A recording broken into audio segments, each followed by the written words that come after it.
নমস্কার, সবাই কেমন আছেন? আশা করি সবাই খুব ভালো আছেন। আমিও খুব ভালো আছি। তো চলুন প্রতিদিনের মতো আজকে ব্লগটা এখন থেকে শুরু করি।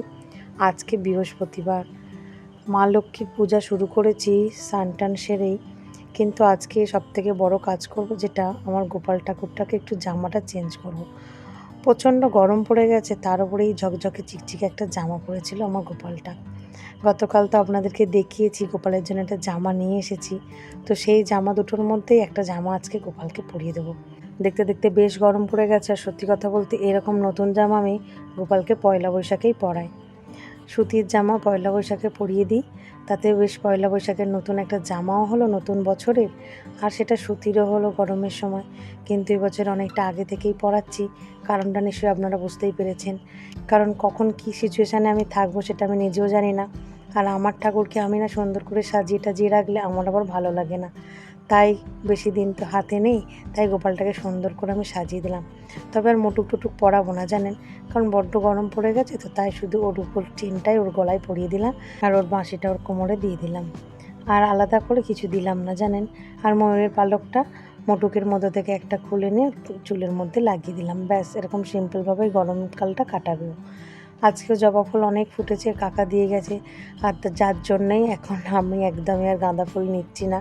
ফুলওলা নাহলে প্রতি বুধবারই আসে আমাদের বাড়িতে, কিন্তু এখন যেহেতু অনেক ফুল গাছ থেকে ফোটে পাই আমরা, তো সেই জন্য আমরা এখন জবা ফুল ছাড়া অন্য কোনো ফুল ঠাকুরকে দিও না।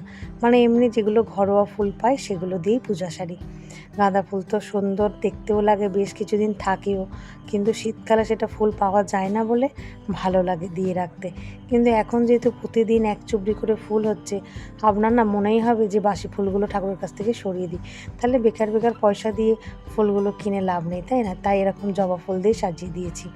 আর তার সাথে সাথে আমার গোপাল ঠাকুরকে, তারপরে এখানে আছে লক্ষ্মী ঠাকুর, সরস্বতী ঠাকুর, শিব ঠাকুর, এদেরকেও দেওয়ার জন্য আলাদা আলাদা সাদা ফুলও আমি তুলি, আর ওগুলো আমার গাছের। তো যাই হোক, চলুন মোটামুটি সুন্দর করে আমার আরতি করা হয়ে গেছে আজকে। আর এবারে একটু মাকে প্রণাম করে পাঁচালি পরবো, তারপরে আমার পুজোটা যে সম্পন্ন হবে। যাই হোক, এদিকে আমার দেখছি ঠাকুরের এই পাখাটাও একটু নষ্ট হয়ে গেছে, তো এটাও খুব শীঘ্র একটা নতুন নিতে হবে। যাই হোক, ওদিকে চলুন, মা ওদিকে ভাত বেড়ে ফেলেছে। আজকে কি রান্না করেছে আপনাদের সাথে শেয়ার করি। চিনি তো ভাত খেতে শুরু করে দিয়েছে।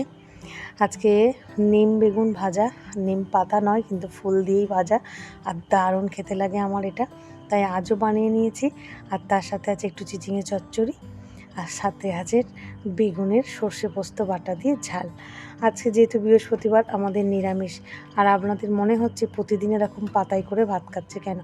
আসলে আমাদের বাড়ির যে কাকিমা কাজ করতে আসে, সে কালকেও আসেনি, আজকেও আসেনি। আর তার জন্য রাখা কত বাসনপত্রগুলো মা আজকে মেজে দিয়েছে জানেন। দুজনেরই শরীর খারাপ, কিন্তু দুজন দুজনের মুখের দিকেই তাকিয়ে আছি, কী করব। কতটা বেলা হয়ে গেল আজকে বৃহস্পতিবার কাজকর্মগুলো সারতে, তাও নিজেদেরকেই সারতে হলো জানেন। সেই কারণেই আবার দুপুরবেলা অনেক বাসন আছে এমনি, যেগুলোতে এই খাবার মানে জিনিসগুলো আছে আর কি, তরকারিপত্র, চচ্চড়ি, সেইগুলো তো মাজতেই হতো বা হবে। সেই কারণে ভাতের থালাটা যাতে না আর এক্সট্রা করে বাড়ে, সেই জন্য পাতায় করেই খাচ্ছি। আর পাতাগুলো আমার আগের বারের স্বাদের ছিল, সেইগুলোতেই আমরা ইউজ করে নিচ্ছি আর কি। সেই পড়ে থাকবে, নষ্ট হবে, তার থেকে খেয়ে নিই। আর আজকের দুপুরে যা খাবার হয়েছে হয়েছে, রাতেও আমরা ইচ্ছা করে একটু ভাতে ভাত করলাম। সবারই মতামত নিয়েই বানানো হলো গরম গরম ভাত। দুপুরেও নিরামিষ ভাত, রাতেও ভাতে ভাত।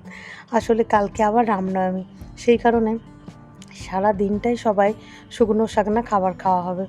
সেই কারণে আজকের একটু রাতে ভাতে ভাত। আর ঘি দিয়ে ভাত খেতে সবারই ভালো লাগে, তাই একটু পাঁপড়ও ভেজে নেওয়া হলো, আর তার সাথেই ভাতে ভাত, তেল লঙ্কা এইসবই খাওয়াবে। তো কার কার এরকম ফেভারিট খাবার ভালো লাগে? আমাদের তো খুব প্রিয়। চলুন, খাওয়া দাওয়া করতে করতে ভিডিওটা আজ এখানেই শেষ করছি। আগামীকাল একটি নতুন ব্লগে আবার দেখা হবে। সবাই সুস্থ থাকবেন, ভালো থাকবেন, সবাইকে ভালো রাখবেন। আর ভিডিওটা কেমন লাগলো অবশ্যই কমেন্ট করে জানাবেন। ভালো লাগলে একটা লাইক, সাবস্ক্রাইব করে পাশে থাকবেন। চলুন, টাটা।